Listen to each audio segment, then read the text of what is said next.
Hello दोस्तों, मैं मनीष मालव। स्वागत है आपका आपके अपने यूट्यूब चैनल फ्री की एजुकेशन 4.0 में। दोस्तों, अपनी विभिन्न प्रतियोगी परीक्षाओं में आने वाली मैथमेटिक्स की एक सीरीज चल रही है जिसमें संपूर्ण सिलेबस से सभी प्रकार के टॉपिक्स को अपन वन बाय वन कर रहे हैं। अगर आपने अभी तक हमारा चैनल सब्सक्राइब नहीं किया तो सब्सक्राइब कर लीजिए, बेल आइकन प्रेस कर लीजिए ताकि आगे आने वाले वीडियोज़ की नोटिफिकेशन आपको मिलती रहे। दोस्तों, अपन ने पिछले वीडियो में चक्रवृद्धि ब्याज से रिलेटेड चक्रवृद्धि ब्याज का सूत्र और मिश्र धन, मूलधन वगैरह के बारे में अपन ने पढ़ लिया था और साथ ही इनसे रिलेटेड लॉन्ग मेथड और शॉर्ट मेथड से क्वेश्चनों को भी सोल्व कर लिया था। अगला पार्ट अपना है, आगे के क्वेश्चनों को अपन सोल्व करेंगे शॉर्ट मेथड से एंड लॉन्ग मेथड दोनों का यूज करते हुए। दोस्तों, अपना आज का पहला क्वेश्चन है, 1800 रुपये की राशि 10% की दर से उधार दी जाती है। कितनी राशि? 1800 रुपये। कितनी दर? 10%। तो बताओ चक्रवृद्धि ब्याज एवं सरल ब्याज का 2 वर्ष का अंतर क्या होगा। दोस्तों, इसमें क्या करना है आपको, सरल ब्याज का और चक्रवृद्धि ब्याज का क्या करना है, अंतर निकालना है। तो दोस्तों, इसके दो तरीके हैं। पहला तरीका तो यह है कि चक्रवृद्धि ब्याज निकालो आप और सरल ब्याज निकालो अलग अलग, और उनमें से क्या कर दो, चक्रवृद्धि ब्याज में से सरल ब्याज को माइनस कर दो। जैसी बात है, चक्रवृद्धि ब्याज ज़्यादा होता है तो अंतर का मतलब होता है माइनस करना, बड़ी वाली में से छोटी वाली माइनस करना। तो चक्रवृद्धि ब्याज में से जब सरल ब्याज माइनस करोगे तो जो आंसर आएगा वो हो जाएगा 2 वर्ष का उनका अंतर हो जाएगा। लेकिन ये जो मेथड है थोड़ा लंबा पड़ जाता है, तो अपन शॉर्ट मेथड से किस प्रकार इसको सोल्व करेंगे। चलिए दोस्तों, इसमें सबसे पहले क्या है, अपन को ये 1800 रुपये ऐसे लिखने हैं। मैंने बताया था चक्रवृद्धि ब्याज करने का शॉर्ट तरीका। इसमें कितने वर्ष हैं? 2 वर्ष। तो आपको क्या करना है, 2 लाइनें इस प्रकार खींच लेनी है। अब देखो कितनी परसेंट है, दर 10%। 10% को मैं लिख सकता हूँ 10/100। एक जीरो से एक जीरो कटेगा, यानी कि इसको 10% को मैंने कैसे लिख लिया, 1/10 के रूप में। 1/10 जो है 1800 से गुणा होगा। अब देखो जब 1800 से गुणा होगा तो जीरो से यहाँ पर क्या हो जाएगा, जीरो कटेगा तो कितना आएगा, 180। इसी प्रकार इधर जीरो से ये वापस जीरो कटेगा 1800 से, तो यहाँ पर 180 इधर भी आएगा। फिर क्या होगा, देखो यहाँ पर ये क्या आया, फर्स्ट साल और ये है सेकंड साल। चक्रवृद्धि ब्याज का मतलब क्या होता है कि ब्याज पर ब्याज लगता है। तो अब क्या होगा, इस 180 पर भी ब्याज लगेगा, कितना, 1/10। क्या करेंगे अपन, 1/10 ब्याज लगाएंगे। तो 1/10 जैसे करेंगे तो इस जीरो से क्या होगा, देखो 180 जो है गुणा होगा 1/10 से, जीरो से जीरो कटेगा, कितना आएगा, 18 रुपये। यानी कि पहले साल का ब्याज 180, दूसरे साल का ब्याज 180। फिर चक्रवृद्धि ब्याज में क्या करते हैं अपन, 180 पर जो पहले साल का जो ब्याज था वो दूसरे साल में भी ब्याज लगेगा, यानी कि इस प्रकार दूसरे साल में कितना ब्याज बन गया, 18 रुपये ब्याज बन गया। अब देखो दोस्तों, यहाँ पर जो ये अगर इन पूरे को जोड़ेंगे तो कितना आता है आपके, 18×18 = 36, 360 प्लस 18 378 रुपये आता है। कितना आता है, 378। यानी कि ये क्या है, कंपाउंड इंटरेस्ट आया आपके, चक्रवृद्धि ब्याज। अब देखो दोस्तों, चक्रवृद्धि ब्याज और किसका पूछा है आपसे, सरल ब्याज। तो सरल ब्याज जो होता है, जो चक्रवृद्धि ब्याज का जो ये मान होता है शुरू का, वही साधारण ब्याज भी होता है। क्या होता है, साधारण ब्याज। यानी कि चक्रवृद्धि ब्याज और साधारण ब्याज जो होता है पहले साल के लिए, वो दोनों के दोनों में क्या होते हैं, बराबर होते हैं। यानी कि चक्रवृद्धि ब्याज और साधारण ब्याज बराबर होते हैं। तो ये एक तरह से साधारण ब्याज भी होता है। चलिए, 378 CI आया तो SI कितना आ गया, साधारण ब्याज कितना आ गया, यहाँ पर देखो 360 रुपये।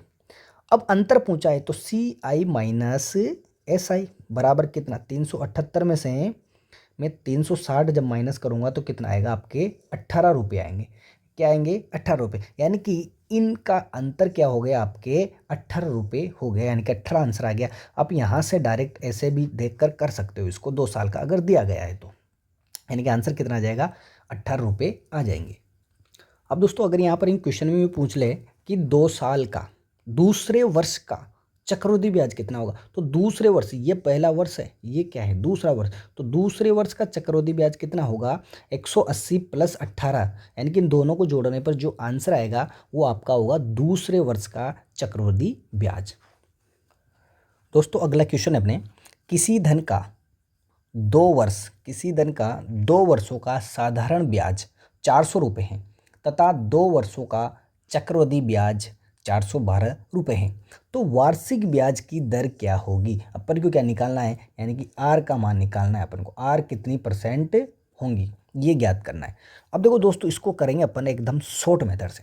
देखो ध्यान देना कि 2 वर्षों का साधारण ब्याज कितना दे रखा है आपको, 400 रुपये दे रखा है।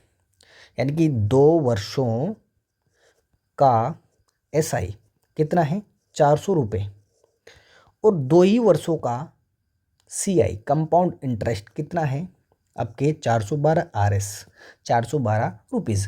चलिए अब देखो इसको शॉर्ट मेथड से कैसे करेंगे, निकालनी क्या है आपको, दर निकालनी है।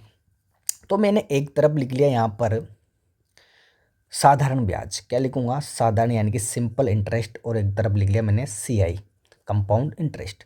अब 2 साल के लिए बोला गया है तो पहले साल के लिए, और यहाँ पर लिख लिया मैंने दूसरे साल के लिए। ये तो है पहले साल के लिए, ये दूसरे साल के लिए। अब ध्यान देना यहाँ पर साधारण ब्याज सिंपल इंटरेस्ट कितना है आपके 400 रुपये। अब एक बात बताओ, तो जो साधारण ब्याज होता है वो हमेशा हर साल पर बराबर बराबर लगता है, यानी कि प्रत्येक साल में क्या लगता है, वो बराबर लगता है। तो 2 साल के लिए 400, जब 2 साल के लिए तो 1 साल का कितना होगा, 400 बटा 2 यानी कि 200 रुपये हो जाएंगे। कितने होंगे, 200, यानी कि 1 साल का ब्याज कितना लग रहा है, 200 रुपये लग रहा है। तो यहाँ पर आपके क्या आ जाएंगे, 200 रुपये, और यहाँ पर भी क्या आ जाएंगे आपके 200 रुपये। मतलब कहने का मतलब ये हुआ कि पहले साल का सिंपल इंटरेस्ट और दूसरे साल का सिंपल इंटरेस्ट हमेशा बराबर होते हैं। कितने भी साल के हो, सिंपल इंटरेस्ट जो होता है वो हमेशा बराबर होता है, जबकि चक्रवृद्धि ब्याज हर साल चेंज होता है। यानी कि पहले साल 200 रुपये हैं तो दूसरे साल 280 रुपये भी लग सकते हैं, तीसरे साल 340 लग सकते हैं। यानी कि हर साल चक्रवृद्धि ब्याज क्या होता है, चेंज होता है। अब देखो यहाँ पर अगली कंडीशन में क्या दिया गया है, चक्रवृद्धि ब्याज कितना है, 412 रुपये। अब ध्यान देना यहाँ पर मैंने बताया था पहले साल के लिए, यानी कि फर्स्ट साल के लिए चक्रवृद्धि ब्याज बराबर होता है साधारण ब्याज। साधारण ब्याज यानी कि चक्रवृद्धि ब्याज और साधारण ब्याज क्या होते हैं, पहले साल के लिए बराबर होते हैं। तो यहाँ पर साधारण ब्याज कितना था, सिंपल ब्याज कितना था, 200 रुपये। तो चक्रवृद्धि ब्याज भी कितना होगा, 200 रुपये होगा। कितना होगा, 200 रुपये होगा। अब देखो ध्यान से, यहाँ पर कितना था टोटल ब्याज 2 साल का, 412 रुपये। जब 412 में से 200 यहाँ पर फर्स्ट साल में लग गया तो दूसरे साल में ब्याज कितना लगेगा, 412 में से क्या घटा देंगे, 200 माइनस कर देंगे तो कितना आएगा, 212 रुपये। कितना आएंगे, 212। यानी कि चक्रवृद्धि ब्याज और सिंपल इंटरेस्ट फर्स्ट साल के लिए क्या होते हैं, बराबर होते हैं। तो 200 यहाँ पर चला गया, बाकी के जो बचे वो दूसरे साल में लगेगा। क्या लगेगा, दूसरे साल में। अब देखो यहाँ पर इसको कैसे सोल्व करना है, हमें निकालनी क्या है, दर निकालनी है। तो दर निकालने के लिए आर बराबर, अब देखो इसमें आर का मान निकालने के लिए क्या करेंगे, इनमें अंतर कितने का आ रहा है। देखो यहाँ पर भी 212, 200 और 200 और 200, इधर की तरफ तीनों जगह 200 है, इधर भी 200, यानी कि अंतर कितने का, यानी कि 200 होने के लिए इधर अंतर कितने का आ रहा है, 12 रुपये ज़्यादा ब्याज लग रहा है। तो वो जो अंतर होगा आपके कहाँ पर आएगा, ऊपर की तरफ, और जो बराबर बराबर हैं वो कहाँ पर आएंगे, नीचे। यानी कि 200 बराबर हैं सब में, गुणा परसेंटेज के लिए अपन क्या करते हैं, 100 से गुणा करते हैं, 2 जीरो से 2 जीरो, 2 से 6 बार कटेंगे, यानी कि 6%, यानी कि दर कितनी है, 6% आपके आंसर आ जाएगा। अगला क्वेश्चन है अपने, किसी धन का 10% की दर से 3 वर्ष का चक्रवृद्धि ब्याज 1655 रुपये है, तो बताओ वो राशि क्या है।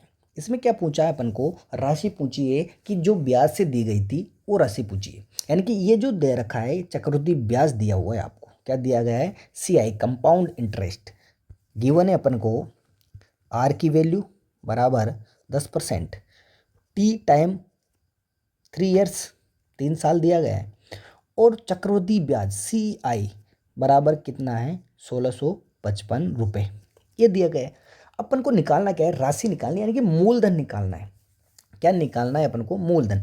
तो मान लेंगे अपन, माना मूलधन जो है, मूलधन क्या मान लिया मैंने, X रुपये मान लिया, माना कि वो राशि क्या है अपने पास X रुपये है। अब अपन क्या करेंगे, इसमें चक्रवृद्धि ब्याज का सूत्र लगाएंगे। क्यों लगाएंगे, क्योंकि यहाँ पर चक्रवृद्धि ब्याज का मान दिया गया है अपन को। तो CI चक्रवृद्धि ब्याज बराबर क्या होता है, मूलधन कोष्टक 1 + R/100 की पावर T माइनस चक्रवृद्धि ब्याज कब निकलता है? इस मिश्रधन में से, ये क्या है मिश्रधन का सूत्र, मिश्रधन में से क्या माइनस होता है? मूलधन। तो यानी कि माइनस क्या जाएगा? मूलधन। इस प्रकार ये चक्रवृद्धि ब्याज का सूत्र बनता है। अब देखो यहाँ पर ये जो गिवन है अपने पास, जो डाटा यहाँ पर रख देंगे। चलिए, चक्रवृद्धि ब्याज का मान कितना दिया गया है? 1655। तो मैं यहाँ पे क्या करूँगा? 1655 यहाँ पर रखूँगा बराबर मूलधन का मान कितना माना? x। चलिए, 1 प्लस r का मान कितना है? 10 बटा कितना? 100। समय कितना? 3 वर्ष। तो घात 3 माइनस x। ठीक है। अब देखो यहाँ पर एक जीरो से एक जीरो भी काट सकते हैं अपन यहाँ से। चलिए, 1655 इक्वल टू देखो x गुणा, दोस्तों इसको एलसीएम लेकर सोल्व करने पर आपके यहाँ पर आएगा 11 बटा कितना? 10, क्योंकि 1/2 10 प्लस 11 बटा 10। कितनी बार गुणा? क्यूब है तो 3 बार गुणा कर सकते हैं अपन इसको वैसे। तो जब 3 बार गुणा करेंगे तो देखो 1655 इक्वल टू एक्स, 3 बार गुणा करेंगे तो 11 गुणा 11 गुणा 11 1331 आएगा। क्या आएगा गुणा में? 1331। 3 बार जब गुणा करेंगे बटा कितना? 10 गुणा 10 गुणा 10 यानी कि 1000 आएगा। क्या आएगा? 1000।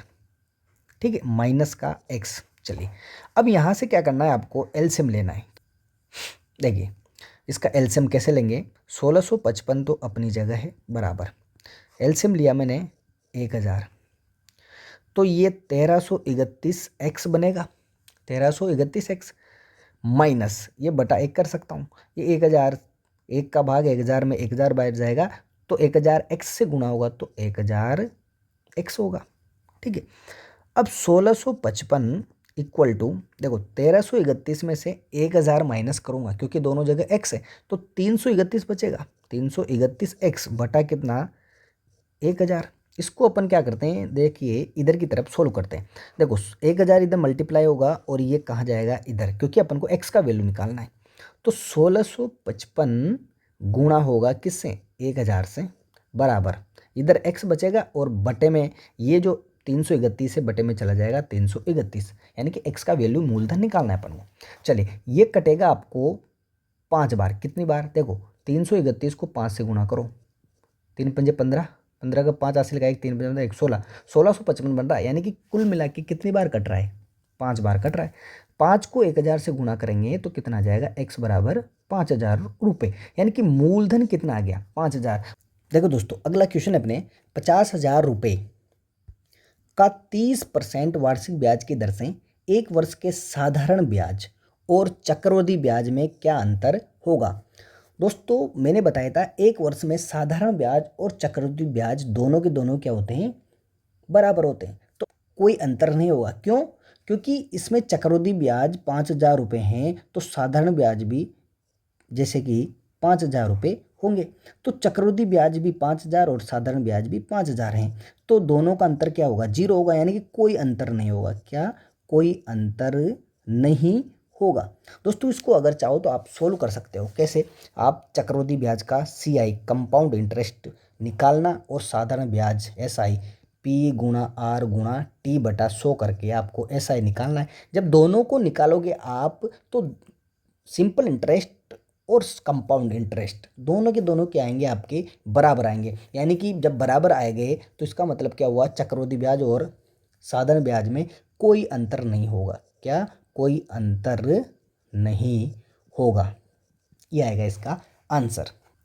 दोस्तों अगला क्वेश्चन है अपने 20,000 रुपये का 10% वार्षिक ब्याज की दर से 3 वर्ष के साधारण ब्याज और चक्रवृद्धि ब्याज में अंतर कितना होगा? यानी कि साधारण ब्याज और चक्रवृद्धि ब्याज में अंतर आपको निकालना है।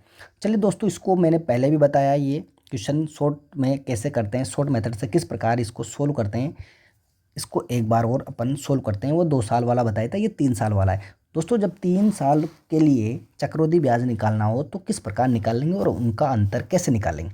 वैसे तो अपन जब साधारण ब्याज निकालेंगे तो साधारण ब्याज तो P गुणा R गुणा T बटा 100 से आप SI निकाल सकते हैं। ठीक है, लेकिन जब SI की जगह अपन को CI निकालना हो तो आपको शॉर्ट मेथड यूज में लेते हुए आप जल्दी से क्वेश्चन को सोल्व कर सकते हैं। देखिए 3 वर्ष के लिए हैं आपके, तो सबसे पहले तो आपको करना क्या है? 20,000 रुपये पर है तो 20,000 आपको कहाँ पर रखना है, यहाँ पर लिख देना है 20,000 रुपये। ठीक है, अब इसमें 3 वर्ष के लिए हैं तो आपको क्या करना है, 3 ऐसे कैसे ही लाइनें खींच देनी है। ठीक है, अब देखो 10% है, 10% को मैं 1/10 लिख सकता हूँ, मैंने बताया अभी पिछले क्वेश्चन में। तो यहाँ पर 1/10 यहाँ पर गुणा होगा, 1/10 यहाँ पर होगा, 1/10, यानी कि ये पहला साल, दूसरा साल और तीसरा साल है, यानी कि ये पहला साल, ये दूसरा साल, ये तीसरा साल। अब ये 20,000 से 1/10 गुणा होगा तो एक जीरो कम हो जाएगा, यानी कि यहाँ पर क्या आ जाएगा, 2,000 रुपये आ जाएंगे। 20,000 से एक जीरो कम हो जाएगा, क्यों, क्योंकि 20,000 में 1/10 गुणा होगा तो एक जीरो से एक जीरो कटेगा, यानी कि आपका पहले साल का ब्याज कितना आ गया, 2,000 रुपये। तो दूसरे साल का भी वही सेम टू सेम 2,000 रुपये, इधर भी क्या आएगा, 2,000 रुपये। 1/10 1/10 1/10 से तीनों जगह क्या होगा, गुणा होगा। अब चलिए दोस्तों, इसमें होगा क्या, 3 साल का है तो चक्रवृद्धि ब्याज में क्या होता है, ब्याज के ऊपर ब्याज लगता है। अब दोस्तों इसमें क्या होगा, ये जो 2,000 है, इस 2,000 पर भी 1/10 यानी कि 10% ब्याज लगेगा अगले दूसरे साल में, यानी कि पहले साल के जो ब्याज आया उस पर दूसरे साल और तीसरे साल दोनों सालों में ब्याज लगेगा। तो जब इस पर 1/10 से गुणा करेंगे 2,000 को तो कितना आएगा, 200। अब ये 200 यहाँ पर भी आएगा और 200 यहाँ पर भी आएगा, क्यों आएगा, क्योंकि ये जो पहला साल का ब्याज यहाँ पर भी लगेगा, तीसरे साल में भी। ठीक है, अब देखो ध्यान देना यहाँ पर, अब ये दूसरे साल भी जो ब्याज आया आपके, ये जो दूसरे साल भी ब्याज आया, ये दूसरे साल भी ब्याज जो है तीसरे साल में लगेगा। दूसरे साल का जो ब्याज है उसके ऊपर भी ब्याज लगेगा, कितना, 1/10। तो 1/10 लगेगा तो कितना आ जाएगा, 200 रुपये आ जाएंगे। कितने आ जाएंगे इस पर, 200 रुपये। चलिए अब देखो यहाँ पर ये जो 200 रुपये है, इस 200 रुपये पर भी ब्याज लगेगा तीसरे साल के लिए। तो 200 रुपये पर 1/10 लगेगा तो 1/10 से गुणा होगा तो कितना आ जाएगा, 20 रुपये। कितना आएगा, 20 रुपये। अब देखो इसमें टोटल इधर 4 बार ब्याज लग गया, इधर ब्याज के ब्याज जुड़कर, इधर दूसरे साल में 2 बार लगा और पहले साल में सिर्फ 1 बार लगा। अब ध्यान देना यहाँ पर, ये जो पहले का मैंने बताया, पहले का जो मान होते हैं ऊपर वाले, ये तो क्या होते हैं आपके साधारण ब्याज होता है, यानी कि साधारण ब्याज भी बोल सकते हैं इसको, क्योंकि साधारण ब्याज और चक्रवृद्धि ब्याज हमेशा क्या होते हैं, फर्स्ट बार के लिए, प्रथम साल के लिए बराबर होते हैं। अब देखो इसमें क्या पूछा है, साधारण ब्याज और ब्याज चक्रवृद्धि ब्याज में अंतर क्या है, साधारण ब्याज और चक्रवृद्धि ब्याज में अंतर क्या है। तो यहाँ पर देखो अंतर क्या आएगा कि ये जो 2,000 2,000 2,000 ये तो 6,000 तो साधारण ब्याज होता है, बाकी के जो जितना भी अमाउंट बच रहा है वो क्या होगा, चक्रवृद्धि ब्याज और साधारण ब्याज के मध्य अंतर हो जाएगा। देखो 200 200 200 600 और 20 कितना हो जाएगा, 620 रुपये का अंतर होगा। कितना होगा, 620 रुपये का। अब देखो इसको एक बार और समझा देता हूँ आपको। इसमें क्या होता है, सबसे पहले तो 1/10 20,000 पर ब्याज लगा तीनों सालों में, तो 200 200 और 200 आ गए आपके पास। ठीक है, अब क्या होगा, इस 200 पर, ये जो 200 है पहले साल का, उस 200 पर दूसरे साल में भी ब्याज लगेगा और तीसरे साल में भी ब्याज लगेगा 1/10, तो 200 200 रुपये बन जाएंगे। अब क्या होगा, ये जो दूसरे साल में जो 2,000 आया था उस पर भी ब्याज लगेगा तीसरे साल, जो तीसरे साल के लिए 1/10, तो कितना आ जाएगा, 200। अब देखो दूसरे साल में जो 200 रुपये फर्स्ट साल का जो ब्याज आया था उस पर भी 1/10 ब्याज लगेगा, कितना आ जाएगा, 20 रुपये। ठीक है, अब अगर यूँ पूछता चक्रवृद्धि ब्याज कितना है, तो चक्रवृद्धि ब्याज क्या होता, 6,000 रुपये और ऐड होते हैं इसमें, क्या होते हैं, 6,000 रुपये। क्यों, क्योंकि ये ऊपर वाले 2,000 2,000 2,000, यानी कि ये जो संपूर्ण जो है आपके, ये क्या होता है, संपूर्ण आपके चक्रवृद्धि ब्याज होता है। लेकिन उसने क्या पूछा था, अंतर पूछा था, तो अंतर जो होगा, ये जो पहले साल ऊपर ऊपर की जो राशि होती है उसको न जोड़ के बाकी की जितनी भी राशियाँ होती है, यानी कि अमाउंट होता है, उसको जोड़ लिया जाता है, तो वो क्या बन जाता है, आपके अंतर बन जाता है। ठीक है, तो दोस्तों ये था एकदम शॉर्ट मेथड इस क्वेश्चन का। चलिए दोस्तों, अपना अगला क्वेश्चन है, 48,000 रुपये का 10% की दर से 1.5 वर्ष का चक्रवृद्धि ब्याज क्या होगा यदि ब्याज की दर 6 महीने के हिसाब से लगाई जाए, यानी कि 6 माही ब्याज है, यानी कि अर्धवार्षिक ब्याज की शर्त है इसमें। तो मैंने शर्तों को डिटेल से शुरू में जब अपना लेक्चर स्टार्ट हुआ था फर्स्ट वीडियो में, वहाँ पर बताया था शर्तें 6 महीने वाली, त्रिमाही वाली, 3 महीने यानी कि चतुर्मासी वाली, इस प्रकार मैंने शर्तें बताई थी। तो देखो यहाँ पर 6 महीने का है, तो 6 महीने में अपन क्या कर रहे हैं, ब्याज लगाया जा रहा है, यानी कि प्रत्येक 6 महीने में ब्याज ले रहा है, यानी कि साल में कितनी बार ब्याज लेगा, 2 बार ब्याज लेंगे। तो यानी कि जब 6 महीने वाला शर्त हो तो आपको 6 महीने वाली शर्त हो तो आपको करना क्या है, दर को क्या करना है, आधा करना है, क्योंकि 2 बार दिया जा रहा है ब्याज। और समय को क्या करना है, दुगुना करना है, 2 गुना। समय को क्या करेंगे, तो 2 गुना करेंगे और दर को क्या करेंगे, आधी करेंगे। तो देखो यहाँ पर किस प्रकार होगा, यानी कि मूलधन जो है आपके पास वो तो कितना है, 48,000 रुपये, और आर क्या हो जाएगी यहाँ पर, आधी हो जाएगी, यानी कि 10/2 यानी कि 5% हो जाएगी।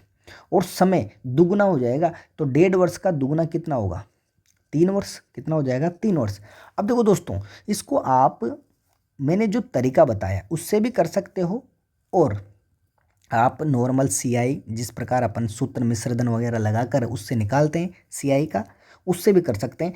देखो यहाँ पर अगर मैं शॉर्ट मेथड से करना चाहूँ तो इस प्रकार करोगे, कितने साल का, 3 साल का, तो 3 साल का 48,000 रुपये बनेंगे यहाँ पर। तो ठीक है, अब देखो 5% यानी कि 5% को मैं लिख सकता हूँ 5/100। कैसे लिख सकता हूँ, 5/100। तो 5/100 यहाँ पर भी आएगा, 5/100 यहाँ पर भी आएगा, और 5/100 यहाँ पर भी आएंगे। अब ये जो 48,000 से गुणा होंगे तो ये 2 जीरो 2 जीरो, यानी कि 480 यहाँ पर आएंगे, 480 यहाँ पर आएंगे, 480 यहाँ पर भी आएंगे। अब उसके बाद जब ये तो क्या आ गया आपका, पहला तो क्या आ जाता है, साधारण ब्याज और चक्रवृद्धि ब्याज दोनों बराबर होते हैं, तो पूछता चक्रवृद्धि ब्याज क्या होगा, तो ये चक्रवृद्धि ब्याज तीनों को जोड़कर अपन निकाल सकते हैं। अब लेकिन उसने पूछा है चक्रवृद्धि ब्याज, तो अब 480 पर दूसरे साल पर भी ब्याज लगेगा, कितना, 5/100। इससे गुणा होगा, 480 गुणा 5/100। इसको आगे सोल्व करना है आपको, तो यहाँ पर मान आएगा। फिर ये जो होगा यहाँ पर, ये इस पर भी लगेगा ब्याज, और जो ये मान आएगा इस पे आगे यहाँ पर भी लगेगा ब्याज, और ये जो है प्रथम साल का ये चौथे साल में भी लगेगा, यानी कि 4 बार ब्याज लगेंगे। जो मैंने अभी पिछला क्वेश्चन बताया सेम इसको आपको क्या करना है, वैसे कि वैसे ही सोल्व करना है, तो आपका आंसर आ जाएगा। चाहे तो आप चक्रवृद्धि ब्याज ये वाला सूत्र CI बराबर मूलधन कोष्टक 1 प्लस दर बटा 100 की पावर T माइनस P वाला फॉर्मूला लगाकर भी आप इसको ज्ञात कर सकते हो। तो दोस्तों ये थे आपके चक्रवृद्धि ब्याज से रिलेटेड सभी प्रकार के क्वेश्चन जिनको अपन ने 2 वीडियो में सोल्व कर लिया है। तो दोस्तों मिलते हैं अपन नेक्स्ट वीडियो में किसी नए टॉपिक के साथ, तब तक के लिए जय हिंद, जय भारत।